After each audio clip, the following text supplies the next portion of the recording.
কি মনে হচ্ছে কে জিতবে, বিজেপি নাকি টিএমসি?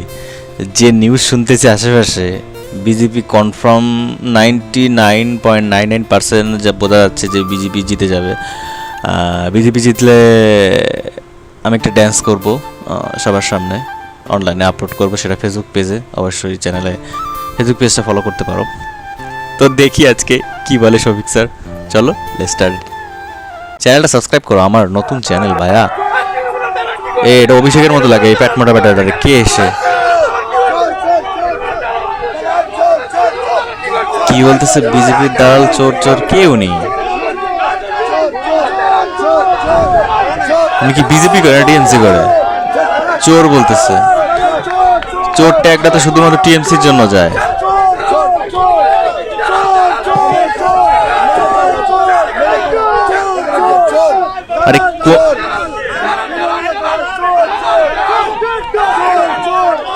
আরে কোন পক্ষের চোর?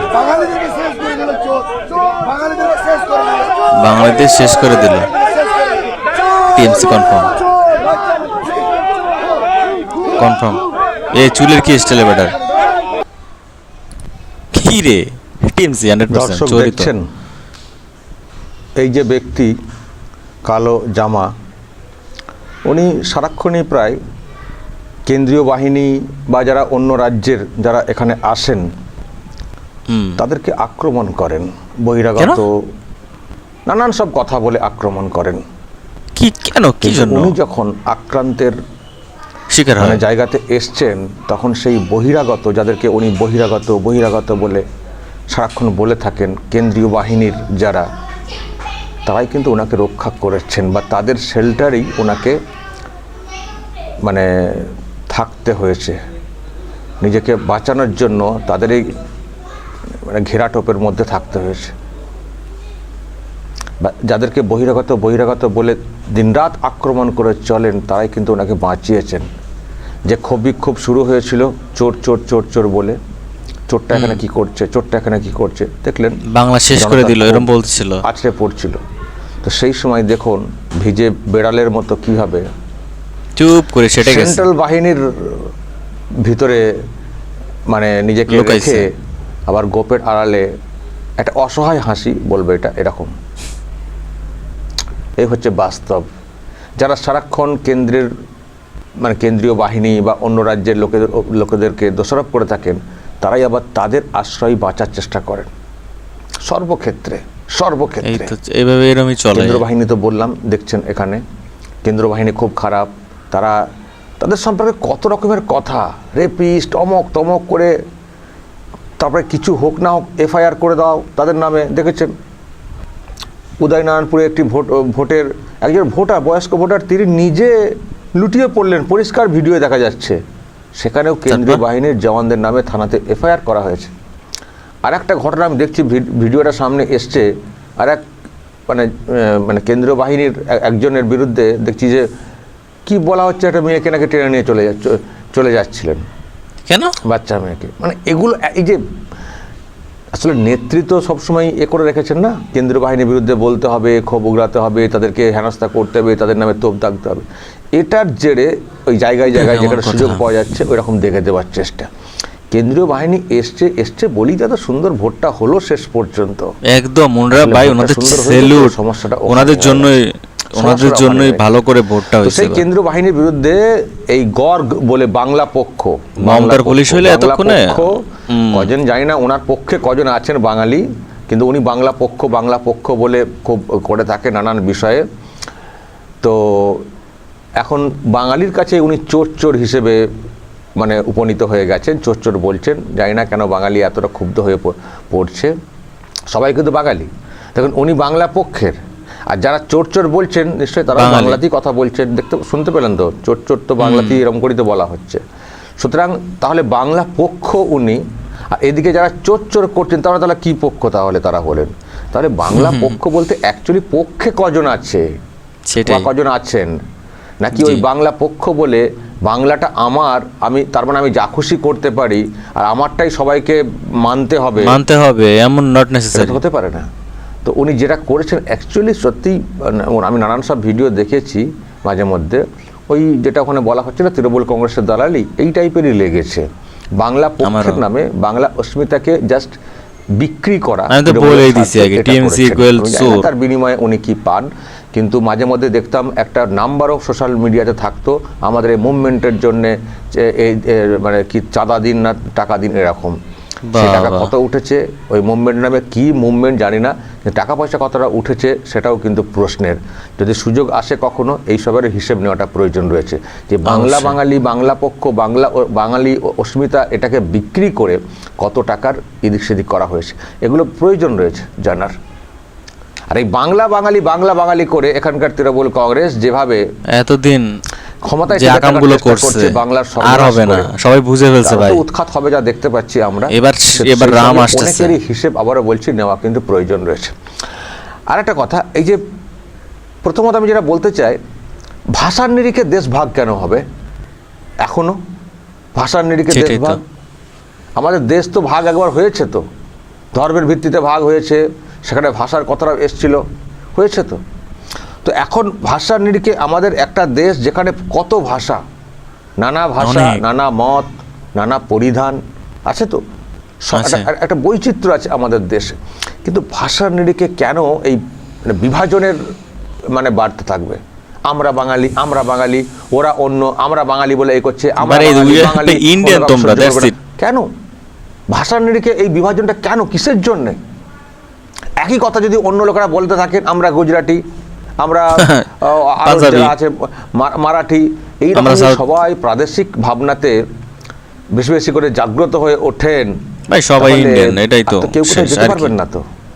আর কেউ কোথাও যেতে না পারলে সব থেকে সমস্যায় যে অংশটা পড়বে এখনো দাঁড়িয়ে, আমি এই মুহূর্তে আজকের দিনে দাঁড়িয়ে বলছি, সেটা হচ্ছে বাঙালি। কারণ বাঙালিকে অন্য রাজ্যে, অন্য জায়গায় যেতেই হবে, না হলে সংসার চলবে না। পরিযায়ী হিসেবে নানান কাজে যেতেই হবে। বাংলা চিৎকার করি, তাহলে অন্য রাজ্যের যারা আছেন তারাও সেই কথাই বলবেন যে তোমরা সব বাঙালি করবে তোমাদের ওখানে, আর এখানে এসে থাকবে হবে না। তাহলে তারা সেটা নিয়ে প্রতিবাদ করতে পারেন। তো সেখান থেকে খেদাও অভিযান হতে পারে। তো সেখান থেকে খেদাও অভিযান হলে যাদের ইনকামের সংসার চলে, তাদের পরিবারটা তাহলে কি অবস্থা হবে? কি হবে? রাস্তায় নামে আসবে না, কি অবস্থা হবে দর্শক?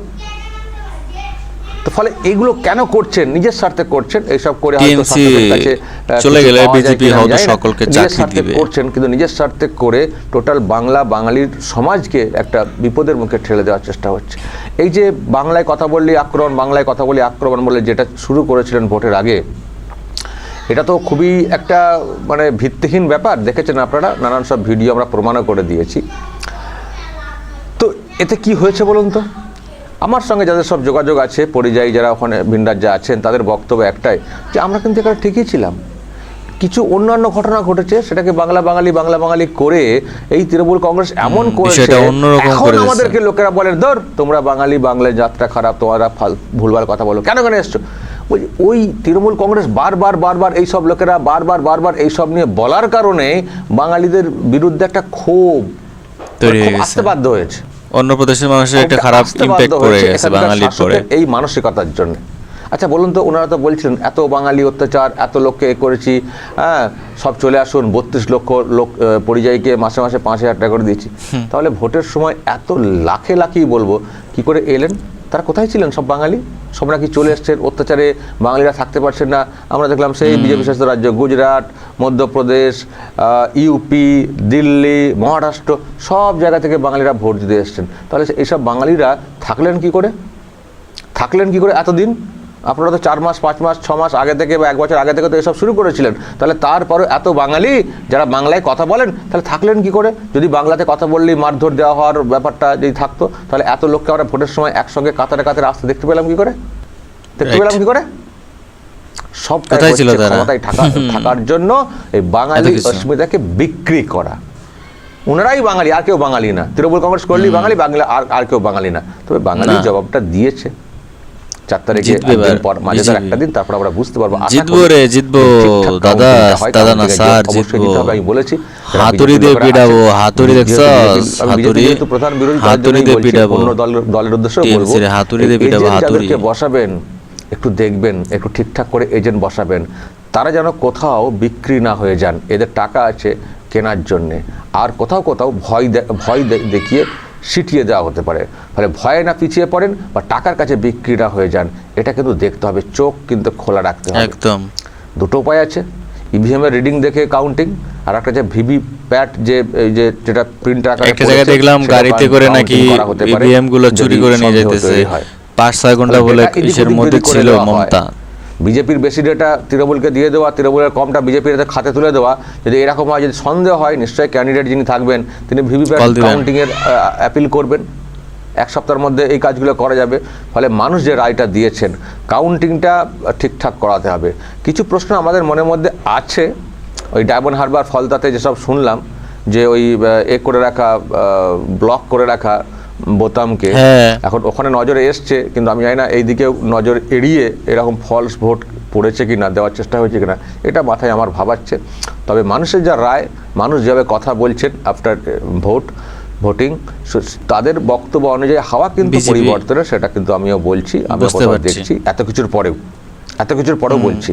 এত কাহিনী করার পরেও খুব ভাইটাল ক্ষমতায় এসে গেছি, ক্ষমতায় আসার সম্ভাবনা আমি তো বলছি প্রবল, কিন্তু ক্ষমতায় এসে গেছি এটা ধরে নেওয়াটাও বিজেপির পক্ষে তাদেরকে শক্ত হাতে বলা যায় না, এলো চোর ব্যবস্থা কিন্তু করতে হবে। কাউন্টিংয়ে কোনো কম্প্রোমাইজ কিন্তু করা চলবে না। কোনো কম্প্রোমাইজ চলবে না। সব মিটিং করেছেন গতবারের, যে ভালোভাবে ছিল যে অনেকে পারচেস্ট হয়ে গেছিলেন, মানে কে বিক্রি হয়ে গেছিলেন, তো সেটা এবার যাতে না হয় সব রকম চেষ্টা হচ্ছে। দেখা যাক, একদিন পরে আমরা সেটা বুঝতে পারবো। যদি সত্যিই পরিবর্তন হয় রাজ্যে, এই বাংলায় নতুন করে আবার গড়তে শুরু হবে, নতুন সূর্যোদয় হবে, সেই অপেক্ষায় আমরা রয়েছি। দর্শক বলবেন, তারপর এদের কি হবে সেটাও বলবেন আপনারা। যা বলার দর্শক বলবেন। এনার এই যে সেই সেন্ট্রাল বাহিনীর, তো গাইস এই হলো বিষয় আর কি। আমিও চাই 5 তারিখ নতুন সূর্য উঠুক, নতুনভাবে উঠুক, সবাই যারা নির্যাতিত হয়েছে তারা একটু প্রাণ খুলে হাসুক, প্রাণ খুলে বাঁচুক, এইটাই চাই। সো দেখা হচ্ছে, আর একটা রাত গেলেই, একটা দিন গেলেই 5 তারিখ, আজকে কয় তারিখ? 3 তারিখ ভিডিও করতেছি, 4 তারিখ তো রেজাল্ট দিয়ে দিবে, অনেক এক্সাইটেড। তো সবাই ভালো থাকো, আশা করি তোমার মানে আসল জায়গাটাই ভোট দিছো তোমরা। নমস্কার, জয় শ্রীরাম, বাই।